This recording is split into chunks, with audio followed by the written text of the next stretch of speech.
Hello, everyone, and welcome to the Confidence Faith Podcast. I am your host, Samantha, Dr. Sam, and today we have a beautiful guest, Amy, who is here to shine her light about Enneagram. Amy owns a coaching business, and I'm going to let her tell you exactly what she does in a way better format than I could. Amy, please introduce yourself and thank you for coming. Thank you for having me. My name is Amy Neighbors, and my coaching business is called Growth Essentials Coaching. And I help people lead themselves well so they can live and lead with less stress. I am a certified Enneagram coach, and I'm also a certified facilitator for the six types of working genius. Enneagram is more personality based, and six types of working genius is more strengths based. And I like to merge the two. The way I coach and the foundation of my coaching is the Enneagram and six types of working genius. And it came out of my own story of burnout and chronic stress. And so those are two of the tools that really helped me overcome that. And so with my coaching, I use those as the basis, and then we go into other aspects of ways you can lead yourself well, so that you can reduce that chronic stress. Because if we are not leading ourselves well, we can't lead others well. So that's it in a nutshell. No, I love that because I think a lot of people believe that you can run on low energy, burnout, no appreciation just because you have to. And I think a lot of people forget that the body's just going to shut down on you. Your mind will just shut down on you. Your your physical and your spiritual and your mental, they're together, but they're separate, right? And it's not going to sustain. So I think I'll first tell you that Amy did my Enneagram. And when I did it with her, it was really neat because one, she has a beautiful slideshow, but two, it breaks it down and it shows you the characteristics of who you are. It gives you a number, it gives you motivational pieces. It really breaks it down so you can have a concrete solution to self, you know? And then it leads for this platform for you to explore any aspect of that. And I mean, for me, she had some great techniques on like how to deal with stress. Like we talked about this and some of this, and we talked about shaking it out. And I mean, she had really good ideas. So, Amy, kind of how did you form into this? How did you help yourself with it? Um, how do other people respond to hearing like just rub your shoulders and you'll feel better? Yeah, and those are typically somatic practices. And when you and I were doing your typing session, you were talking about some specific things. And Yeah. so those came to mind. For me, the Enneagram is really, well, the Enneagram, unlike other personality assessments and frameworks, is where like the DISC or the Myers-Briggs, they will group you by your behavior characteristics, but they just leave it at that. They don't necessarily tell you how to grow. And the great thing about the Enneagram, and what I think should be the basis of everything, is ask why. And so the Enneagram helps you understand why you do what you do, especially the core motivations and especially the core fear. And that core fear can really sabotage us into living our best life. But the beauty of the Enneagram, I think, um, and the value of the Enneagram is it's in the actual process of using it after you discover your type. That's just the starting Right. point. But it shows you your paths for growth and your paths for, you know, integration. But it also shows you your stress paths and your blind spot paths that keep you stuck in stress, or that you're behaving like when you're in stress. Yeah. But it doesn't just leave you there. It doesn't just say, okay, well, this is your personality. Sorry about your luck. Like, Right. it helps you grow. It helps you grow. It shows you what you look like in growth. And then understanding that, you can figure out ways and find ways to, like the different somatic practices that we were talking about when we did your typing session, to help you with that stress and kind of come out of that. Because there's different levels of, some Enneagram teachers call them levels of health, some call them levels of alignment. And, and we can go through all of those Right. levels and, within a couple of hours or 30 minutes, you know. Um, but that's really the beauty of it and the value of it is using it. I was listening to someone and they were like, we have a plethora. I mean, how many self-help books are out there? How many personal growth books are out there? But they're not doing you any good if you just read them and sit them on the shelf. Like you have to implement it. And to Yes. me, for me, the Enneagram helps me. Like I know, okay, I know this is my stress path. So if I'm reflecting on my day, or I catch myself in a situation, and it happened just yesterday, like I was in a situation that triggered me, Hmm. like triggered my stress. And I had to take a step back and go, okay, you're in your stress path. You're in your stress path. And Yeah. then come back to center, some deep breathing, different things. And then sometimes stay in it for a little while, like we're all Right. human. We may get stuck in it for a little while. But that's where I have, other things I have learned, especially about the nervous system and somatic practices, or just different practical, like coping, Right. Right. like, um, don't schedule things at a certain time of day if that's when you're really tired. Just practical stuff like that can help you. But for me, when I was in that burnout, I came home one Friday afternoon and I basically went to bed and I barely got out of bed for the weekend.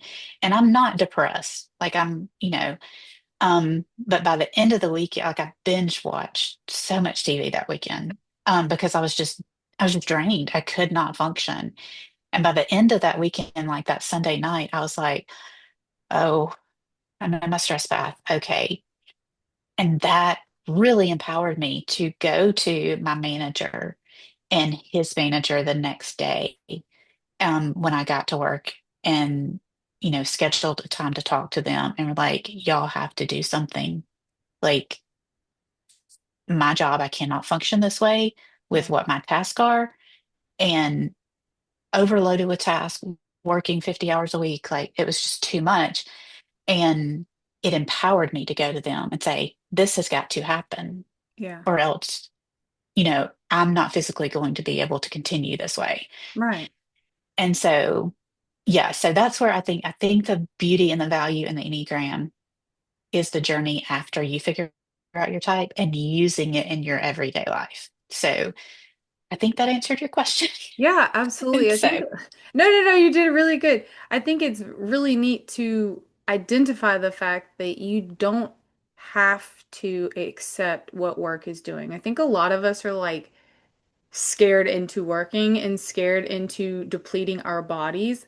And like, so on a spiritual factor, I've kind of always had this thought. So if everything is in a wave, light wave, radio wave, sound waves, and our emotions should essentially be in a wave, right? You have high emotions, low emotions, and then you have up and downs. When you draw, if you're going up and down through daily emotions and you draw a line through it and then turn it on its side, you get a dollar sign. So essentially, what I feel like is that we get neutralized from our natural emotional exploration of life and fulfillment of life through the dollar, which is through working. And obviously, everybody has to work, but it's still something to think about by saying, okay, I'm going to be okay getting paid X amount, but they're going to essentially be able to control and deplete my energy in whichever way they feel is beneficial for their profit margins. And that's not necessarily true. Like when you have burnout, that should not be like an Amy situation. That shouldn't be the time where you're like, oh man, maybe I should change. But so many of us actually have the wake up call when that happens, when we're dehydrated on water, like when we're falling out, when we can't remember, like, and those are very late times. Like, I feel, and maybe you agree or disagree, but when we start to feel discomfort about what we're doing or what we're having to go through, that's our body giving us a physical signal of, hey, this is a no go zone. Like, you should probably yeah, like reel it back in. How does absolutely. Enneagram, because of the different layers, how does Enneagram help people explore that ability to maybe find something new that won't do that to them or handle the situation within that profile scope of who they are within Enneagram? Yeah, and I think like knowing your Enneagram type and then some different layers of the Enneagram, knowing like certain personality types are going to struggle to set those boundaries. I happen to be one of those personality types because I'm in the dutiful stance of the Enneagram, which is another layer to the Enneagram. But those types that are in the dutiful stance, they look to people outside of themselves to figure out what they're supposed to be doing. So if we're not very self-aware, we can fail to set those boundaries, which I did.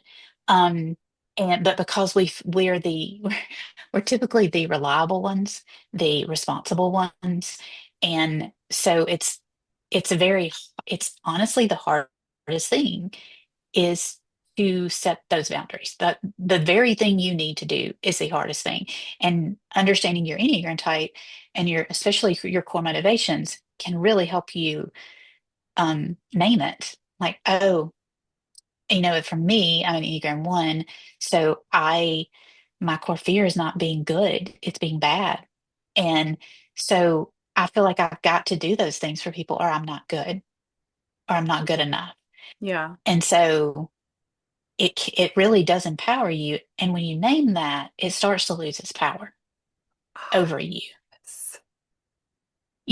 Once you name it, um, you you can start setting the boundaries, doing the things you need to do, and finding the ways to cope with it, so that you can live at a healthier level. And that's that's really like it may, would never tell somebody just go quit their job. That wasn't an option for me. But what I have found is when you do respectfully set that boundary, if you work for a good company and have a good manager and a Mhm. good boss, they want you to be healthy. Yeah. If I had gone to them and they're like, well, sorry, we're not hiring anybody else and you're just going to have to get this done, then I would have been like, okay, maybe we need to make a change because Right. that's toxic leadership. Yeah. And so yeah, so it's such a great tool to use, but you have to use it or you'll stay stuck Yeah. in those cycles that keep sabotaging you.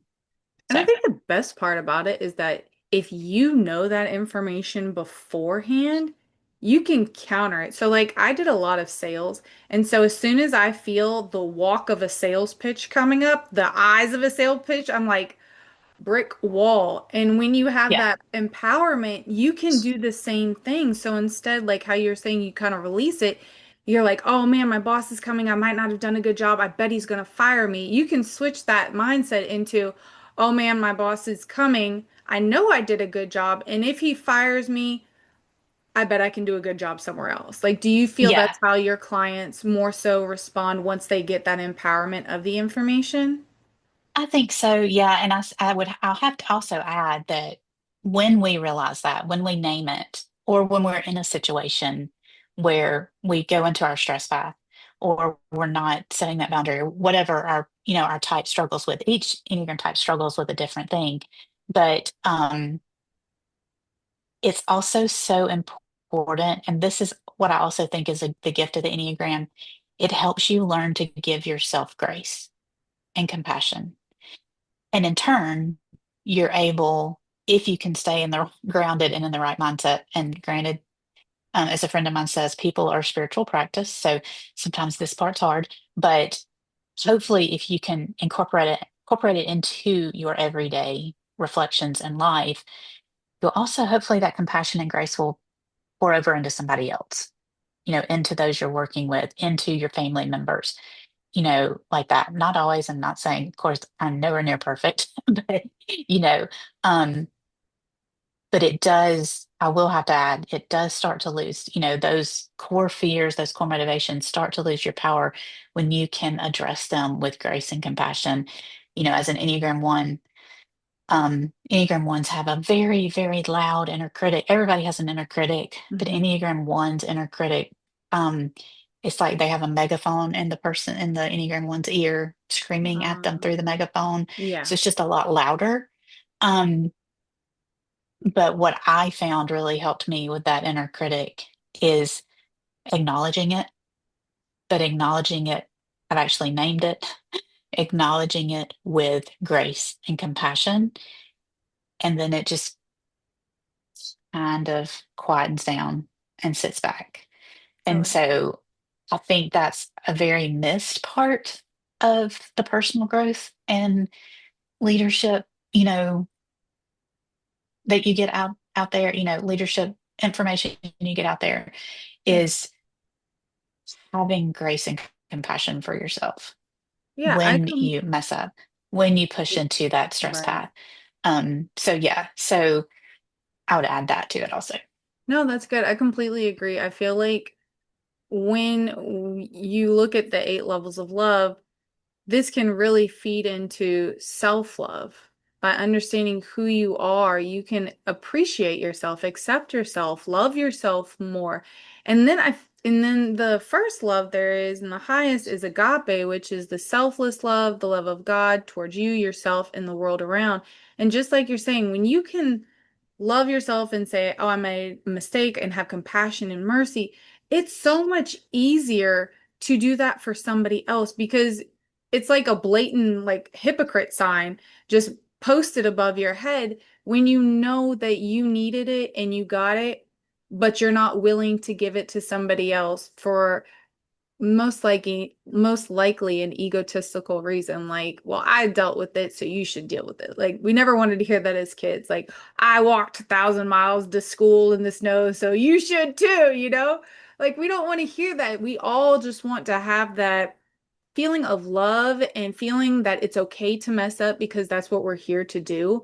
And in this world of perfectionism, like, we need to just slash it down a lot of the times because we're all if we all try to be perfect and we never can show our imperfections, we're all going to consistently hide our authenticity because it's imperfect, which means now you're in a systemic, inauthentic world because everyone's just trying to be perfect when in reality, each and every one of us knows we're never going to be perfect.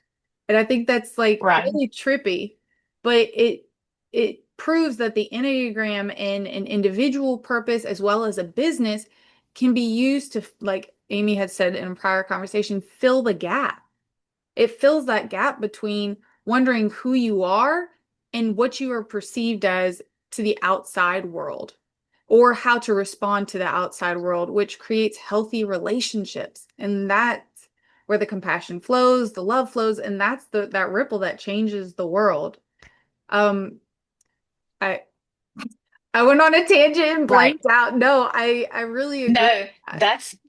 that's good. And Enneagram teachers, some call it levels of alignment, and some call it growth and health. But like when you're on your stress path, when you are, in that disintegration path, that is, some Enneagram teachers call it the false self. And that's really what our ego wants people to see, because that's what our ego thinks people want to see, or how it thinks we should be seen in order to quiet, you know, the anxiety or whatever inside. And really, it's when we are more vulnerable and when we become that truest self, um, that we can have grace and compassion for others. Because if not, we can't have grace and compassion for others. So Yeah, much less ourselves, and right. definitely not others. Um, so yeah, yeah, I like that, the And agape. I also think it's really important to emphasize that when you name an issue, it does release the power of that issue. It's like when you try to hide it, it's a huge control factor over you. But when you start to just tell, it's like somebody who knows they're going to get made fun of and says the joke first. There's nothing left to do. And the best part is that when you're aware of yourself, you can crack those jokes. And then when someone comes behind you with it, you're like, okay, I already knew that about myself. Like, why are you Yeah, trying to weaponize it? And then you can, I don't want to say flip it on the person, but you can have a better perspective of who that person truly is. So, Amy, right. Yeah. how do you use Enneagram in groups? Because I mean, it looks like it logically works on one person, but say you have 10 people in a group, do you go in and say, like, here's an analysis, this many people fall under here and under here? Or do you say, like, I saw this pathway that's not being met? How do you incorporate bringing people to self-awareness and authenticity through the Enneagram, but in a group setting? Yeah, so most of the time when I do that, it's basically a group typing session. So I give them the tools. We walk through every type. Um, just like we did with your typing session, I'll walk through the different tools, the different layers that I want to go through. And then I share with them about every type, and they have a workbook.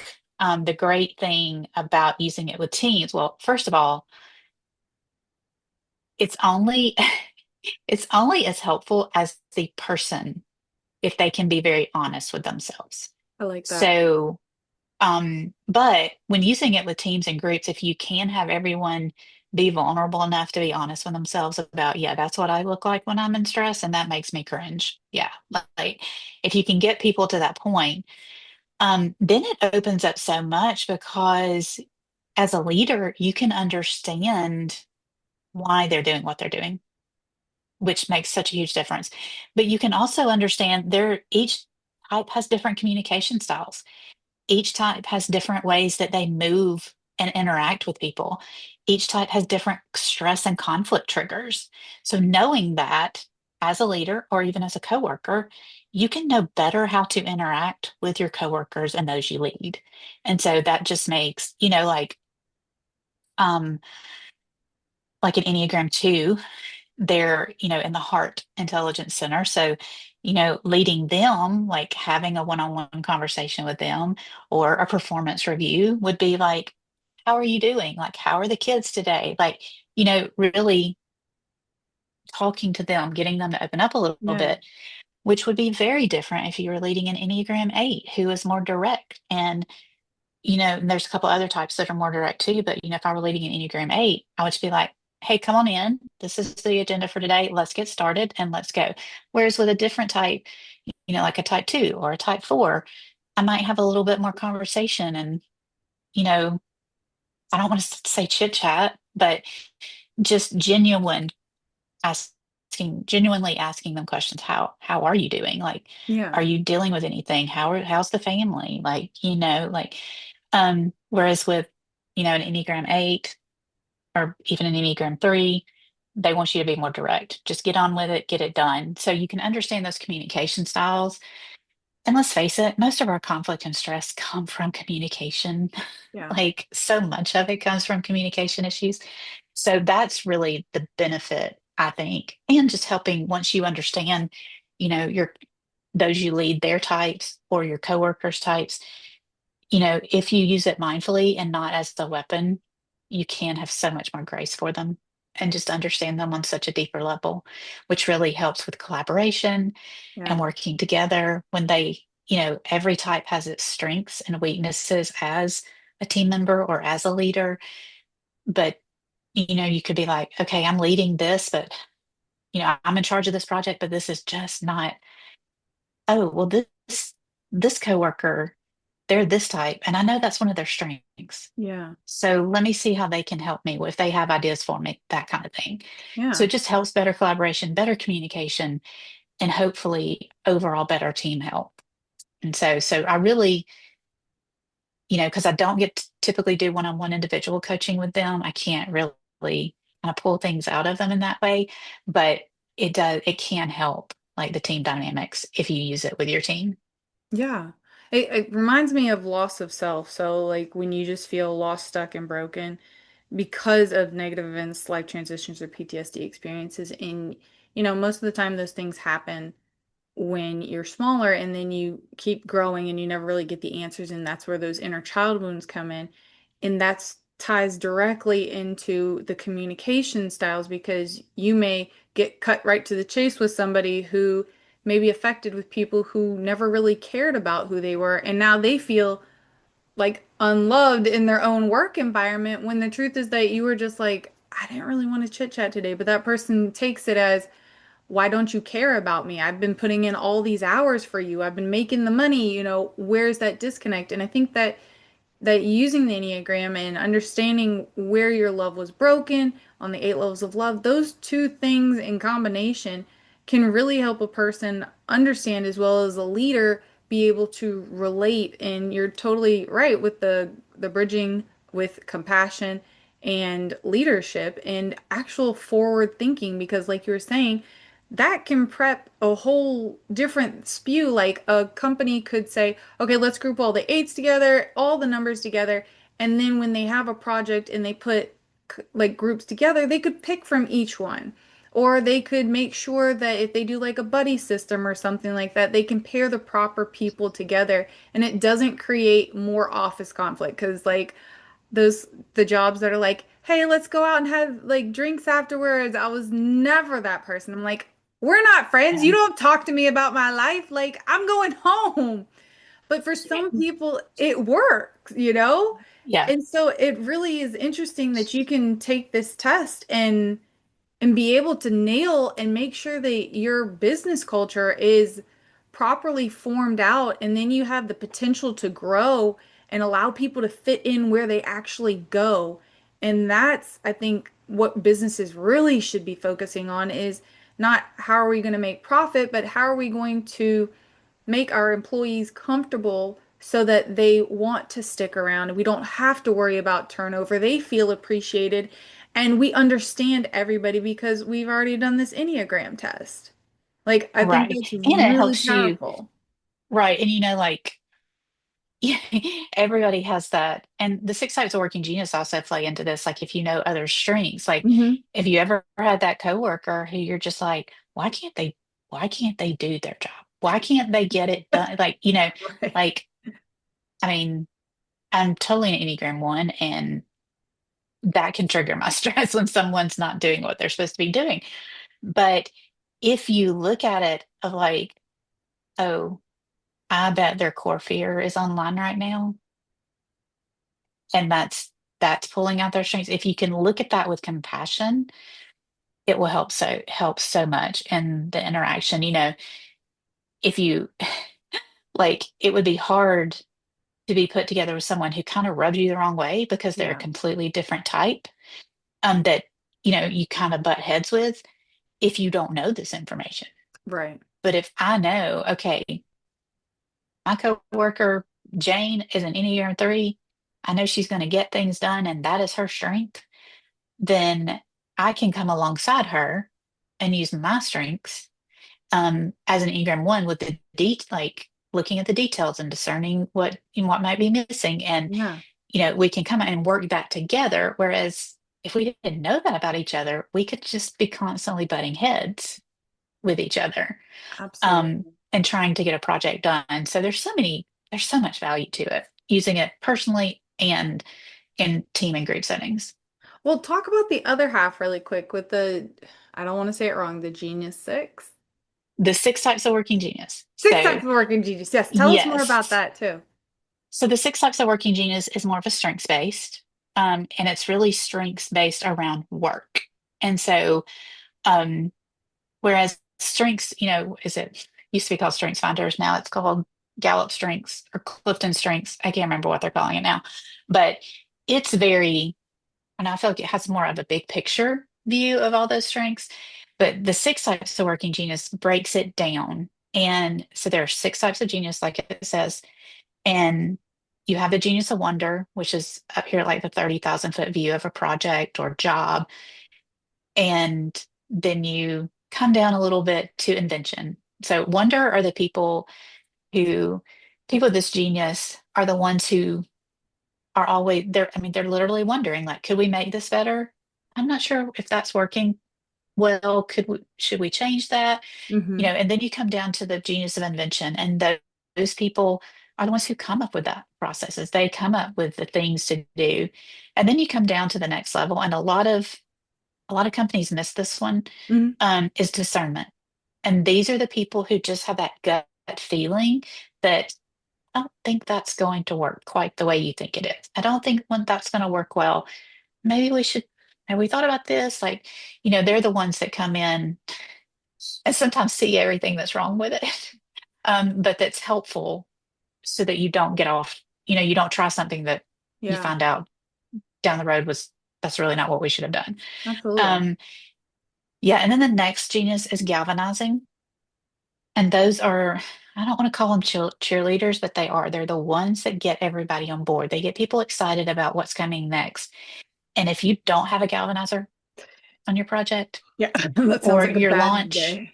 or whatever it is, not fun. It's just not fun. Yeah. I've been there, not fun. Um, And then the fifth genius is enablement. And these are probably the best team players because most of your work on any kind of project or job is going to come in with enablement. And then the last one, which is tenacity. But those with enablement, they come alongside people and just help them get moving on something. They help them get started. They, they help get it going. And then you come down to like the ground level view, and that's those with the genius of tenacity.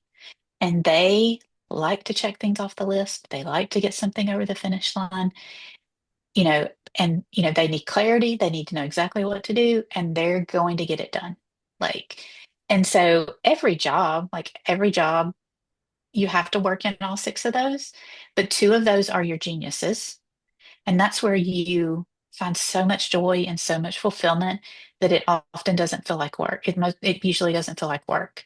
That's And then wonderful. you have two working competencies, and those you're probably really good at, but you don't find joy and fulfillment in them. You can kind of like, nah, Oh, like, and then you have two working frustrations, and those are the ones that can cause you more stress. You may have a hard time getting going on those phases of the job or work.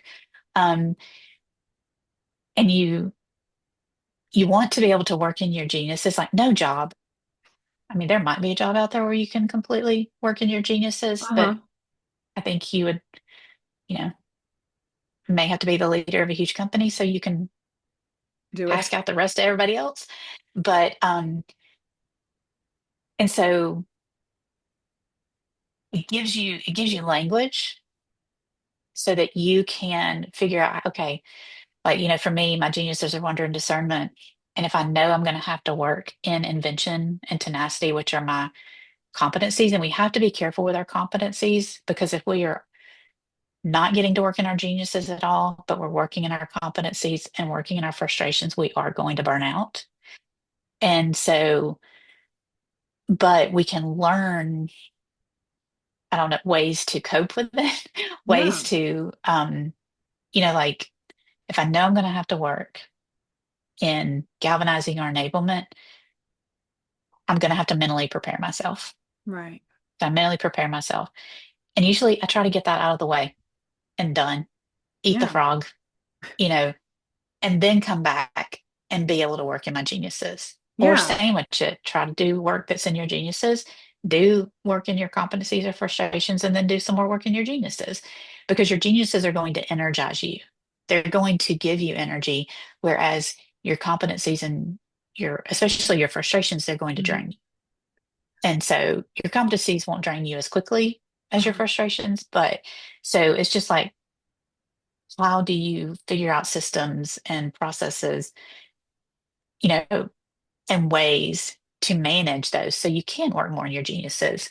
And what I found is when you learn your geniuses, somehow you're those opportunities and you're really thinking about them, those opportunities come to you to be able to use your geniuses. So at least that's the way it was for me. Um, and if you have a job where you never get to work in your geniuses, like I mean, we may have to, when we're young, we just have to do the job. Like you may just Yeah. need the job. Um, but knowing that, what can you do outside of work to work to like use your geniuses, and then can you be open and keep your eye open and look for jobs that you can where you can use your geniuses. In any kind of job, you can use your geniuses. It's just figuring out how, Yeah. I think. And the developer who developed this six types of working genius system so much more, well versed on it. But I think it's such valuable information to know. And again, using it with your teams, if you know your genius is this, but y'all got a big project coming up, like you don't want to be the one with the genius of tenacity having to figure out how we're going to make this work and come up with a process. So Absolutely. knowing that can help you really, what's the word I'm looking for? Really staff your Hmm. projects or your teams. So yeah, so I love them both. I love using Enneagram with Working Genius together because they were both very, very impactful in me understanding myself on a deeper level and being able to look for opportunities to work in my geniuses. And, we're both so instrumental in helping me overcome my burnout. Yeah. No, I love that. And I don't know if you've even seen this pathway, but while you were talking about that, I was like, this would be a beautiful compilation for high school students, high school seniors, and or even juniors, as well as college graduates, because to understand who you are and where you thrive will cut the market choices in half. And I'm a Yes. person who got pigeonholed into a position and gained the experience, and then everyone's like, you don't need to go anywhere else. Stick in this. And I'm like, I don't want to. So Yeah.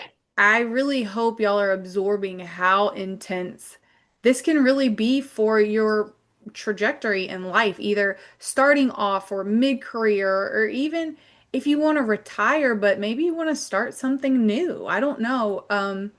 But I really love this stuff. I told y'all Amy was amazing, and this is like some serious light that can be shed on anybody at any stage. And I think that y'all should look in the comments because I'm going to add some information to contact her. And you should follow what she's doing. And maybe you're not ready right now to just step into it, but you can follow along and start to get the idea and get comfortable because it's not scary to explore who you are and know who you are and know where your triggers come from.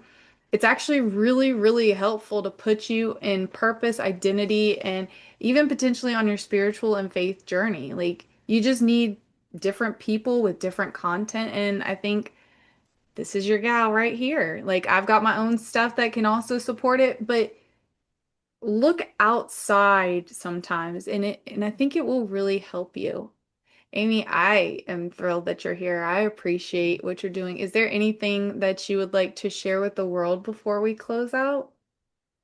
No, thank you so much for having me. You can find me on all the socials at Growth Essentials LLC. And yeah, and I do.